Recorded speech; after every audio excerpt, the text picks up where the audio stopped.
પોરબંદરની પંજાબ નેશનલ બેંકમાં ઉશ્કેરણીજનક લખાણ ધરાવતો એક પત્ર મળી આવ્યો હતો, જે પત્રમાં રાજકીય નેતાઓ અંગે અપમાનજનક ભાષાનો ઉપયોગ થયો છે તેમજ પાકિસ્તાન જિંદાબાદ જેવા વિવાદાસ્પદ શબ્દો પણ લખાયા હોવાનું જાણવા મળે છે। પોરબંદરના વાડી પ્લોટ વિસ્તારમાં આવેલી પંજાબ નેશનલ બેંકમાં ગઈકાલે સવારે બેંક ખોલવા પહોંચેલા કર્મચારીને મુખ્ય દરવાજા પર એક પત્ર મળ્યો હતો।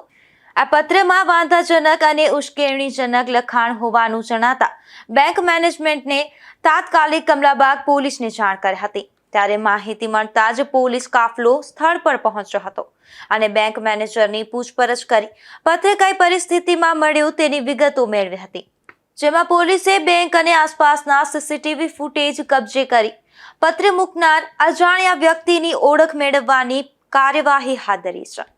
પ્રાથમિક તપાસમાં પત્રમાં રાજકીય નેતાઓ અંગે અભદ્ર ભાષાઓનો ઉપયોગ કરવામાં આવ્યો હોવાનું તેમજ પાકિસ્તાન જિંદાબાદ જેવા નારા લખાયેલા હોવાનું સામે આવ્યું છે। જો કે પત્ર કોણે અને કયા હેતુથી મૂક્યો તે અંગે હજુ સુધી કોઈ સત્તાવાર માહિતી બહાર આવી નથી। પોલીસે પત્ર, તેના લખાણ, હસ્તાક્ષર અને અન્ય પુરાવાઓની ફોરેન્સિક તપાસની પ્રક્રિયા પણ શરૂ કરી છે। જરૂર પડશે તો અન્ય તપાસ એજન્સીઓની પણ મદદ લેવામાં આવશે।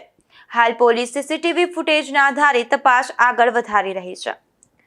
નિપુલ પોપટ સાથે અશોક થાનકી, ગુજરાત ન્યૂઝ, પોરબંદર।